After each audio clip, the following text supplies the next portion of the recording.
الهند دي بلد من أغرب البلدان في العالم. عدد سكانها مليار وأربعة مليون بني آدم، تقريبا قد عدد نجوم السماء كلها.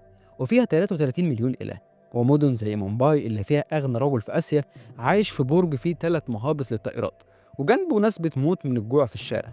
وفيها شواطئ ذهبية وجبال الهيمالاي اللي بتوصل للسحاب. وفيها صحاري درجة حرارتها بتوصل ل 50 درجة مئوية.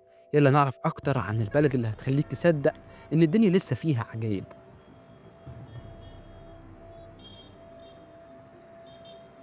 في ولاية سام في معبد اسمه كاماخيا ديفاي اللي الستات فيه بتقدم فيها قرابين غريبة زي المناديل الحمراء والزهور عشان تدعي للخصوبة. الأسطورة بتقول إن الإله شاكاتي فقدت عضويتها الأنوثية هنا، ودمها خلق نهر. المعبد ده بيقفل 3 أيام كل 4 سنين عشان الإله بتكون في فترة الدورة الشهرية. الموضوع ده جزء من الثقافة المعقدة القديمة، لكن مش كل الهند كده. في أماكن تانية هتدهشك بأخلاقيتها وأسلوبها. الهند بدأت كحضارة وادي سنة 3300 قبل الميلاد، وكان عندهم نظام صرف صحي متقدم قبل ما أوروبا تعرف الحمامات. المغول جم سنة 1526 ميلاديا وبنوا تاج محل، الضريح الأبيض اللي بيستهلك 20 ألف زاير يوميا. وبعدها البريطانيين استعمروها 200 سنة لغاية ما رحلوا سنة 1947 وخلفوا وراهم نزاع مع باكستان لسه مستمر لحد النهاردة.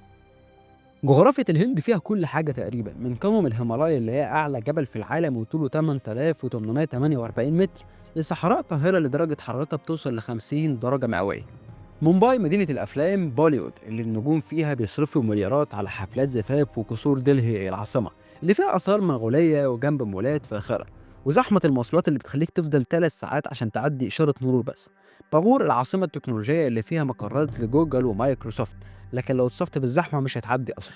الهندوس عندهم 330 مليون إله، كل إله ليه وظيفة، وفي مهرجان ديوالي بيضيفوا 10 مليون مصباح عشان ينوروا طريق الإله اللي هو إله الثروات.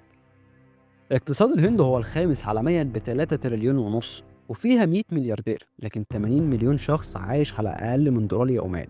وفيها مصانع تكنولوجيا فائقة الجودة. تاج محل الضريح الأبيض اللي بناه إمبراطور مغولي لمراته الميتة، وهتدفع 10 دولار عشان تدخله.